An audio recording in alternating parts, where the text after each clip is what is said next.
So welcome to the day 5 lecture of data structure and algorithm series.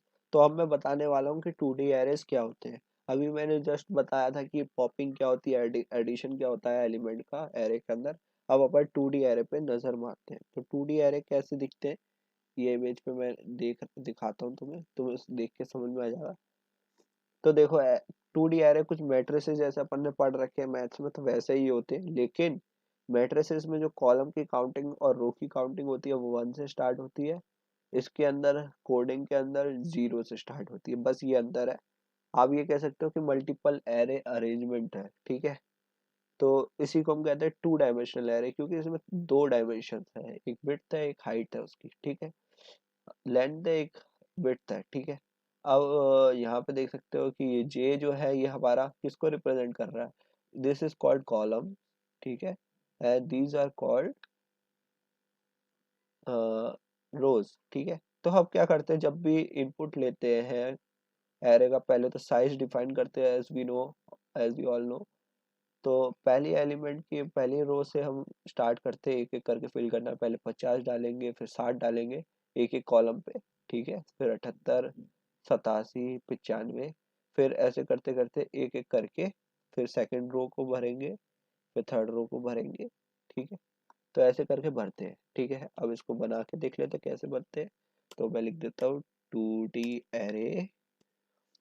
Declare करने के लिए सबसे पहले हम क्या करते हैं, पहले तो साइज ले लेते हैं एन कॉमा एम।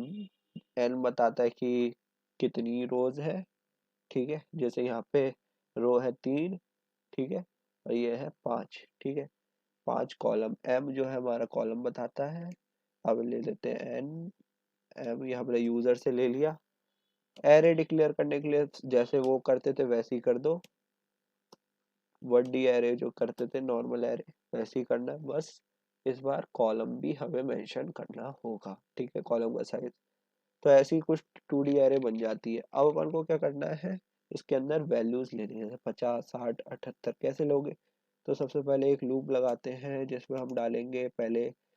तो मैंने बताया कि पहली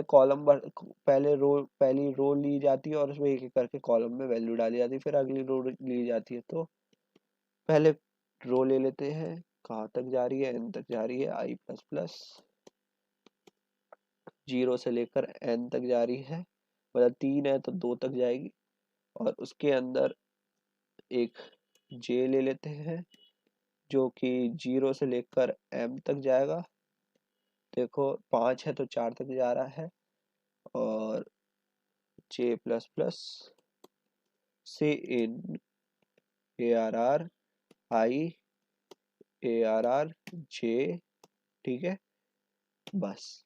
तो ये हमने क्या किया, एरे हमने ले ली यूजर से, ठीक है। तो पहले 0 वैल्यू के लिए ये लूप चलेगा अंदर वाला, जिसपे एक एक करके 01, 02, 03, 04 तक जाएगा। 01, 02, 0, जैसे 00, 01, 02, 03, 04 ऐसे, ठीक है। फिर अगले पे जाएगा 10, 11, 12, 13, 14, ऐसे 20, 21, 22, 23, 24, ठीक। ऐसे करके सारी वैल्यू ले लेते हैं। इसे कहते हैं इनपुट लेना। आउटपुट के लिए क्या करेंगे, सेम टू सेम ऐसे ही एक लूप बनाते हैं। I equal to 0, I less than N, I plus plus, and for it J equal to 0, J less than N, J plus plus. एड क्या किया हमने, C out A R R J. यहाँ पे एन नहीं आएगा, यहाँ पे एम आएगा। अच्छा हुआ भी देख लिया, वरना एरर एरर आ जाती। और यहाँ आएगा आई और जे, ठीक। अब हर एक एलिमेंट के बाद हमें स्पेस देना होता है, वो दे दिया। और जैसे ही एक कॉलम खत्म हो प्रिंट होना, पूरा का पूरा रो खत्म हो प्रिंट होना, हम एक लाइन छुड़वा देंगे, नहीं तो एक ही लाइन में आ जाएंगे ना सारे, ठीक है। तो ये हो गया printing of N 2D array, ठीक। अब इन दोनों को डिफरेंशिएट करने के लिए मैं एक और हैंडल लगा देता हूँ। चलो अब जरा चला के देखते हैं। तो ये हमारी कितने साइज की एरे है। तो पहले रो कितनी है, 3, और ये कितनी है, 5। तो 3 and 5, ठीक। ये हमारी प्रिंट हो गई 50 60 78 87 95 सब ये प्रिंट हो गई। अब अपन का एक आता है कि आप एक क्वेश्चन होता है बेसिकली जो पूछा जाता है प्लेसमेंट में, वो होता है कि इसको स्पाइरल वे में कैसे प्रिंट करोगे। मतलब स्पाइरल वे क्या होता है, स्पाइरल ऐसे ऐसे होता है, जैसे मच्छर की कॉइल देखिए मच्छर मारने वाली, वैसे ही उसे कहते हैं स्पाइरल। तो इसमें स्पाइरल वे में कैसे प्रिंट, मतलब जब 50 आया, देखो 50 आया, 60 आया, 78 आया, 87 आया, 95 आया, उसके बाद ये नहीं आएगा, उसके बाद 99 100 फिर 95 97 99 88, फिर अंदर चला जाएगा 98 फिर 87 फिर 75 76। तो ऐसे प्रिंट करने के लिए क्या करोगे वो हम देखते हैं। यहाँ से इसको नॉर्मल प्रिंटिंग को हटाते हैं, अपन लिखते हैं कि स्पाइरल प्रिंटिंग कैसे होगी, ठीक है। तो इसलिए बेसिकली बहुत आसान है कि आपको बस डिफाइन करना है कि कहाँ से कहाँ तक जाएगी। सपोज के लिए मैं बताता हूँ कि आपने ध्यान से देखो तो पहली पहली रो प्रिंट होती है पहले पहले स्पाइरल वे में, ठीक। फिर ये रो हम क्या करते हैं, रो का काउंट कम कर देते हैं, बढ़ा देते हैं, ठीक है। फिर यहाँ से काउंट होगी, क्योंकि फिर 50 तो मेरे को ऐड नहीं करना ना। फिर ये वाला कॉलम पूरा का पूरा प्रिंट होगा, ठीक। फिर ये रो प्रिंट होगी, फिर ये कॉलम प्रिंट होगा। तो ये ऑलरेडी हो चुकी है तो मैं क्या करूंगा, उसका काउंट रो का बढ़ा दूंगा, और ये हो चुकी है तो मैं रो का काउंट कम कर दूंगा, ठीक है। ऐसे ही यहाँ पे कॉलम ये होगा तो मैं कॉलम का काउंट कम कर दूंगा, और ये होगा तो मैं बढ़ा दूंगा, और फिर ये अंदर चली जाएगी, ठीक। अभी नहीं समझ में आ रहा तो थोड़ा कोड देख के भी तुम्हें समझ में आ जाएगा। तो सपोज के लिए हम 4 वेरिएबल लेते हैं जो कि बताएंगे कि कौन से कित से स्टार्ट हो रहा है रो की काउंटिंग और कहाँ पे एंड होगी, और कॉलम कहाँ से स्टार्ट होगा कहाँ पे एंड होगा, ठीक है। तो मैं लेता हूँ इंट रो ई, रो एस, रो रो ई, ठीक, कॉल एस कॉमा कॉल ई, ठीक। कहाँ पे कॉलम ऐड होगा कहाँ पे कॉलम स्टार्ट होगा। तो ये 4 वैल्यू वेरिएबल हमें बहुत जरूरी है। अब इनकी वैल्यू दे देते हैं। जो रो की जो स्टार्टिंग है वो कहाँ से हो रही है, 0 से हो रही है।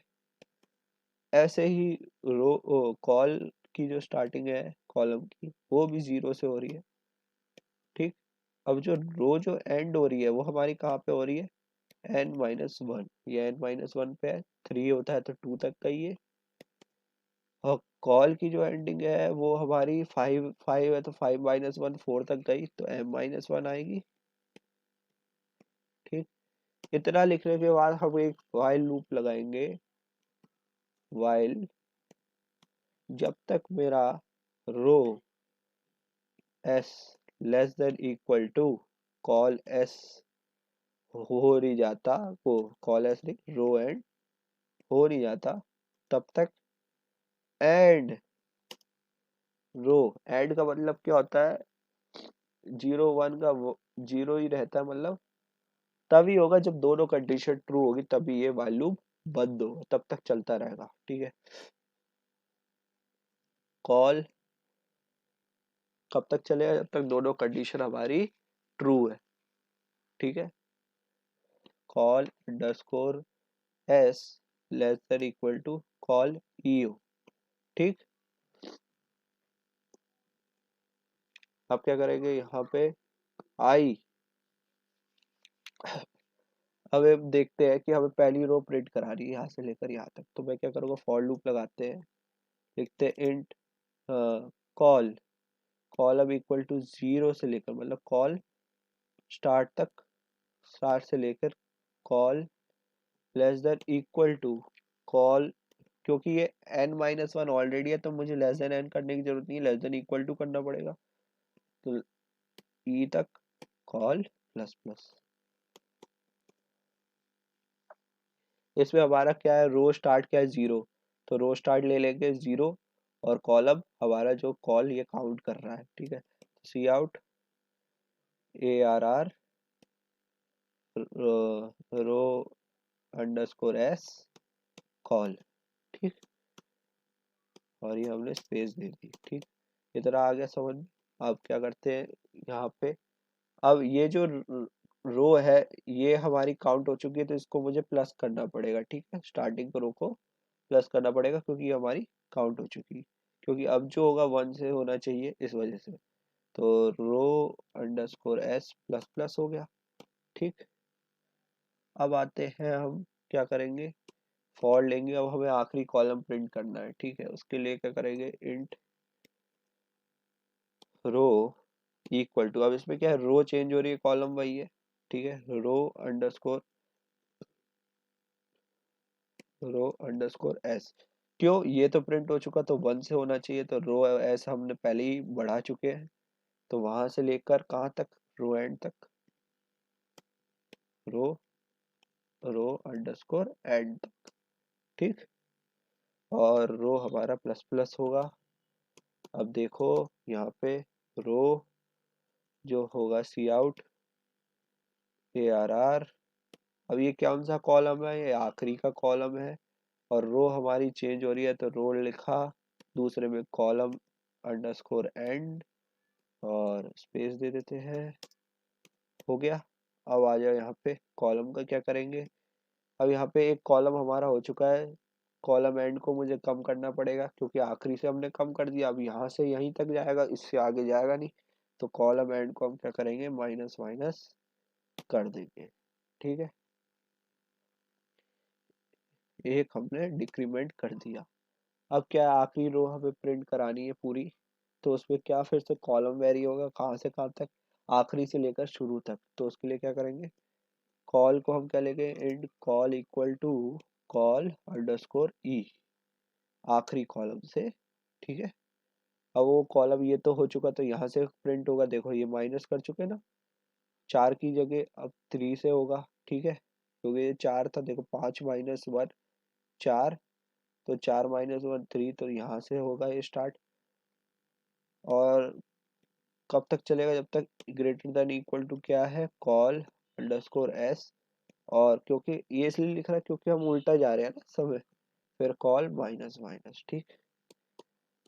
क्या सी आउट होगा हमारा, वो होगा कि A R R row end, क्योंकि आखिरी रो है, और कॉल, ये आ गया, और हमने स्पेस दे दी, ठीक।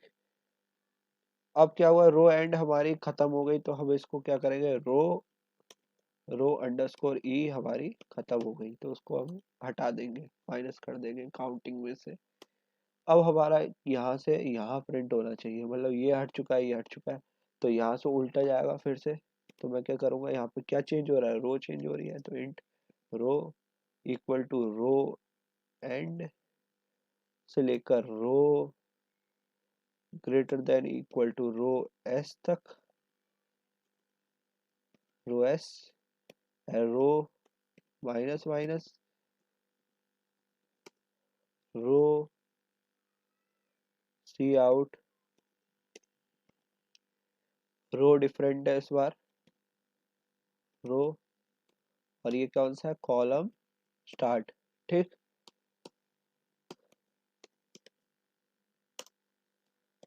और यहाँ पे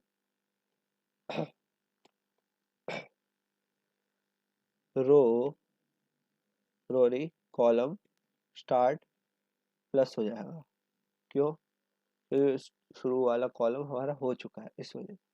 तो इससे क्या हुआ, अब ये पूरा लूप चला तो यहाँ तक प्रिंट हो गया। अब इसको अंदर जाने के लिए क्या ये कंडीशन चेक करेगा कि अभी भी ये चल रहा है क्या, क्या दोनों ट्रू है क्या, बोला हाँ अभी भी कम है, तो ये तब तक चलेगा जब तक क्या होगा, कॉलम इनमें से कोई एक खत्म नहीं हो जाता। और कोई एक खत्म कैसे होगा, जैसे यहाँ पे गए तो कॉलम की काउंटिंग दोनों खत्म हो गई, यहाँ पे जाते ही कह रहा है कि कॉलम एस भी बराबर हो गया और कॉलम ई भी बराबर हो गया, और ये टूट के खत्म हो जाएगा, ठीक है। तो इसको एक बार प्रिंट करा के देखते हैं, लेते हैं यही ले लेके अरे कितने की है, 3,5 की, ठीक। अभी देखो कैसे गया, 50 60 78 87 95, उसके बाद देखो 99 99 100 95 97 99 100 95 97 99 98 98 87 97 99 98 98 87 ठीक है 75 76 75 87 यहाँ तक चला गया ठीक है। तो इसी को कहते हैं क्या, इसको कहते हैं स्पाइरल प्रिंटिंग ठीक है। क्या कहते हैं, spiral printing of an array ठीक है। तो आज हमने सीख लिया कि 2D एरे कैसे बनाते हैं, पॉपिंग और इंसर्टिंग क्या होता है, एडिंग क्या होता है एलिमेंट का, 2D एरे का आउटपुट कैसे लेते हैं, उसको स्पाइरल वे में प्रिंट कैसे करते हैं। तो ये हमें समझ में आ गया आज। तो thank you for watching this video. I hope you already subscribe my channel and like it and share to your friends जो DSA पढ़ रहे हैं ठीक है, उनके काम आएगी। चलो मिलते हैं नेक्स्ट वीडियो में, तब तक के लिए बाय बाय।